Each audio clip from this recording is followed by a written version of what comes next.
आपको पढ़ाई लिखाई में असुविधा नहीं होनी चाहिए। आपको कोई कौन सा क्लास है? नहीं। 227 275 कौन सा चैप्टर होगा मैथ में? अच्छा, सर्कल ना, वृत्त के बारे में। और इंग्लिश में? नहीं हुआ।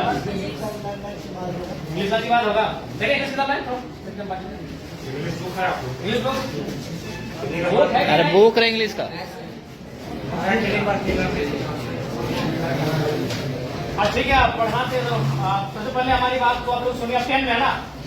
देखिए 10 में अगर आप हैं तो अभी ये महीना है दिसंबर का, आपके पास काफी कम समय है, इसलिए आपसे हम यही संदेश मेरा रहेगा कि आपको अभी यहाँ से पूरा अलर्ट रहना है। इसलिए बाबू साहब की देखिए अभी जनवरी आएगा, आज कुछ दिन पिकनिक में चला जाएगा, फिर मकर संक्रांति आएगा, फिर सरस्वती पूजा आएगा, तो हमारे पास अगर देखा जाए तो काफी कम समय है और आप अभी उस मुकाम में हैं जहां अपने आप को बनाएंगे। इसलिए यहाँ से आप एक भी दिन अब आज के बाद ढील मत कीजिएगा। और एक बात, आप जो अभी तक पढ़ाई हुआ है, जैसी बातें सर लोग मेहनत की है, आप लोग पढ़े हैं, बहुत सारी चीजों को आप जाने हैं, उसको आप प्रैक्टिस कीजिएगा, रिवाइज कीजिएगा। जो चीजें अगर चूंकि अभी 10 में क्या है कि 10 के जो चूंकि इसके बाद जब आप कॉलेज जाएंगे तो वहाँ एक्सपीरियंस दिखेगा, लेकिन अभी आप ज्यादातर रट के याद करते हैं, कोई भी चीजें उसको रटते हैं, 4 बार 5 बार रटते हैं, तो उसके बाद भी अगर मान के चले आपसे भूल होता है तो उसको आप हाथ से प्रैक्टिस कीजिएगा, क्योंकि आप जितना पढ़ के रट के याद करोगे उससे ज्यादा आप हाथ से अगर लिखोगे ना 3 बार 4 बार तो उसको याद हो जाएगा। जो चीजें आपको लगता है कि नहीं इसको हम मेमोरी नहीं कर पा रहे हैं, याद नहीं कर पा रहे हैं, उसको आप कम से कम हाथ से प्रैक्टिस कीजिएगा, कई बार रफ लीजिएगा, उस रफ में 4 बार 5 बार लिखिएगा उस प्रश्न का उत्तर, तो आपको याद होने लगेगा। और एक बात सबसे महत्वपूर्ण याद रखिएगा, क्योंकि आप अभी अपने जीवन का सबसे महत्वपूर्ण उम्र में है, यही है ये जो एज होता है ना, ये इसको हम लोग टीन एज कहते हैं। हमको अपने आप को बनाना भी यही है और बिगाड़ना भी यही है। अब ये डिपेंड आप पे करता है। देखिए आपके माता पिता तो इस उम्मीद से आपको भेज रहे हैं कि मेरा बेटा वहां जाएगा, गुरु जी के सानिध्य में बैठेंगे, पढ़ेंगे तो पढ़ के आएंगे, लेकिन अब आप यहाँ क्या व्यवहार करते हैं ये आप पे डिपेंड करता है। तो इसलिए आप यहाँ 4 घंटा 5 घंटा 6 घंटा समय देते हैं, तो उस 6 घंटा का रिजल्ट आना चाहिए ना। मान के सपोज दैट अगर किसी भाई को अगर पढ़ने में मन नहीं लग रहा है तो मान के चलो वो 6 घंटा अगर सिर्फ ग्राउंड में दौड़ेगा तो इस राज्य के नंबर 1 धावक बनेगा कि नहीं। अगर वो पहाड़ नहीं चढ़ेगा, अगर वो गीत ही 6 घंटा प्रैक्टिस करेगा तो एक बेहतरीन गीतकार बनेगा कि नहीं। तो हमारे कहने का मतलब है आप यहाँ 6 घंटा समय दे रहे हैं, और जहां आप समय दे रहे हैं वहां से अगर कुछ रिजल्ट नहीं हासिल करेंगे तो फिर गलत बात है कि नहीं। तो इसलिए आप यहाँ 6 घंटा समय दे रहे हैं, अपना 5 घंटा आप समय दे रहे हैं, तो इसलिए यहाँ से आपको परिणाम हासिल करके जाना है, यहाँ से आपको रिजल्ट लेके जाना है। इस बात को आपको ध्यान में रखना है, ठीक है। बाकी आपको जहाँ असुविधा होगी, आपके शिक्षक आपके प्रिंसिपल के साथ में ही, आपके विधानसभा के आपके एमएलए हम भी आपके साथ हैं, जहाँ हमारी आपको जरूरत पड़ेगी आप हमें बेहतर याद कीजिएगा, ठीक है। आज चूंकि समय का अभाव है तो 1 घंटे हम आपको ले लेते हैं, लेकिन समय का अभाव है, ठीक, इसको हमको समझाना ठीक है। हो जाएगा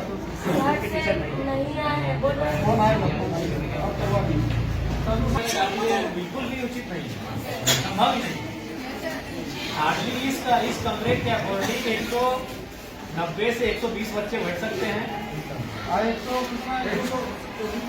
90 से 160 पढ़ाई लिखाई किसी का है ना, मन लगा के पढ़िएगा ना, क्योंकि हम लोग जो है मिडिल क्लास फैमिली से आते हैं। भले आपके प्रिंसिपल आपके साथ खड़े हैं, आपके एमएलए भी आपके साथ खड़े हैं, लेकिन हम लोग मिडिल क्लास फैमिली से आते हैं। हमारी पूंजी शिक्षा है।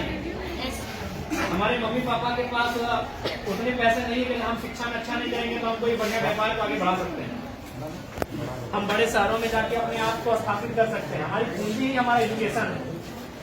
हम जितना बेहतर से यहाँ से निखर के जाएंगे उतना हम अपने आप को स्टेब्लिश करेंगे। इसलिए आप लोग किसी प्रकार का कोई कॉम्प्रोमाइज नहीं कीजिएगा। हम जानते हैं कि हो सके आपको समस्या आएंगी, क्योंकि बहन लोगों को थोड़ी आ सकती है, क्योंकि आज भी लोगों की मानसिकताएं वैसी है, लेकिन आप निश्चिंत रहिए, अब जमाना बदला है, जमाने के लोगों की सोच बदली है, और हमें लगता है कि बेटा और बेटी को समान दृष्टिकोण से लोग देख रहे हैं। तो आपको भी कुछ सुविधाएं आएंगे तो उससे आपको पार जाना है, और कभी शिकायत और समस्या को लेकर अपनी पढ़ाई से कम्प्रोमाइज मत कीजिएगा, इस चीज से कम्प्रोमाइज मत कीजिएगा। देखिए हम दूसरा का उदाहरण दे देंगे, आपके बीच आपके एमएलए खड़े हैं, और हम आपको बताना चाहेंगे हम अभी भी स्टूडेंट हैं। अभी हम धनबाद हमारी माता विश्वविद्यालय से डॉक्टर ऑफ फिलोसफी के स्कॉलर है। ऐसा नहीं कि कंटिन्यू 2018 में हमारा एडमिशन है, बीच में 2 साल बाधित हुआ है, क्योंकि इसमें होता है कि साल में 1.5 साल में आपको प्रेजेंट करना पड़ता है अपना थीसिस। तो हम अभी भी कंटिन्यू हैं, क्योंकि हमने कभी एजुकेशन से कंप्रोमाइज नहीं किया है। कभी आज हम आपके एज एमएलए के रूप में आपके बीच खड़े हैं, और हमें तो लगता है कि आप कम से कम हमसे बेहतर परिवार से ताल्लुक रखते होंगे, क्योंकि हम उतना समय नहीं हम आपको अपनी घटना सुनाए, लेकिन संक्षिप्त में इतना बताना चाहेंगे कि हमने उस माँ ने हमें पढ़ाया है जिसने 28 साल की उम्र में अपने पति को खोया था। मात्र 28 ईयर हमारी माँ की आयु थी। हमारा जो छोटा भाई था वो मैंने गर्भ नहीं था, उसका जन्म भी नहीं हुआ, तो दुनिया उसने देखा नहीं, तो उस समय हमारे पिता को हमारी माँ ने खोया था। उसी साल हमारे दादाजी का भी देहांत हुआ था, और ठीक उससे 2 साल पहले हमारी एक बहन और एक भाई, और उससे ठीक 1 साल पहले 1.5 साल पहले हमारी एक बहन का भी डेथ हुआ था। तो उस परिस्थिति में एक स्त्री ने हमारा परवरिश किया, और आज आपके एमएलए के रूप में हम हैं। हमने कभी एजुकेशन से कंप्रोमाइज नहीं किया है। आज भी हम स्टूडेंट हैं, आज भी हम स्कॉलर हैं। इसलिए आपको आपके एमएलए ये संदेश देना चाहेंगे कि किसी भी परिस्थिति में आप अपनी पढ़ाई से समझौता नहीं कीजिएगा। यही आपकी पूंजी है, क्योंकि आपके माता पिता अगर सक्षम है तो अच्छी बात है, हम भी शुभकामना देते हैं कि आप बहुत सक्षम हो। लेकिन ये अधिकांश ये सत्य है कि हम लोग मिडिल क्लास फैमिली से आते हैं, और हमारी पूंजी पैसा नहीं है, हमारी पूंजी एजुकेशन है। आप जितना यहाँ से निखर के जाएंगे उतना बेहतर आपका भविष्य होगा।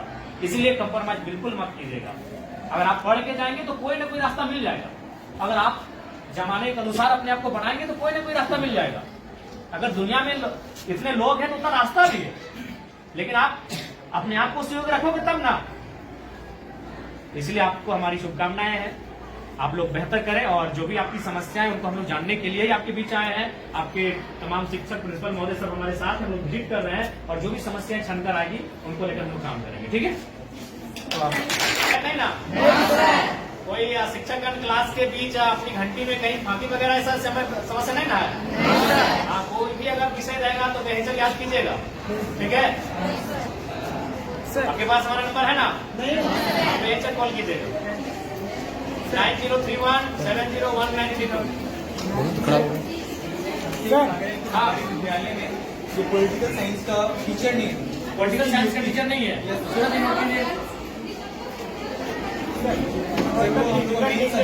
मैन सब्जेक्ट बिल्कुल मैन सब्जेक्ट में आता है पॉलिटिकल, ज्योग्राफी, हिस्ट्री। सदन बात किससे लेगा?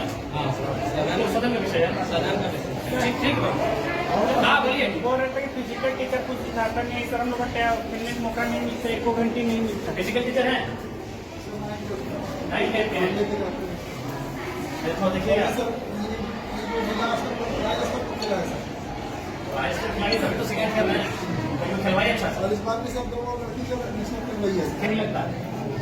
अभी आपकी माता शायद खेत में होगी, मन लगाना पड़ता है, क्योंकि उनको मालूम अगर हम खेती में मन नहीं लगाएंगे तो फसल नहीं होगा, फसल नहीं होगा तो परिवार का अनाज नहीं होगा। किसी को मन नहीं लगता, जब धान काटने के लिए जाते पूछेगा मन लगता है? मन लगता है सिनेमा देखने में, मन लगता है मेला घूमने में, मन लगता है शॉपिंग करने में। काम में मन नहीं लगता है, मन लगाना पड़ता है, क्योंकि वही काम आपका पहचान है, वही काम आपका कर्म है, तो मन वहाँ लगाना पड़ता है। अभी आपका कर्म है, आपका शिक्षा अर्जन करना, ये आपका कर्म है, इसमें आपको मन लगाना पड़ेगा। और लगता है तो अच्छी बात है, अगर लगता है तो अच्छी बात है, और नहीं लगता है तो लगाना पड़ेगा।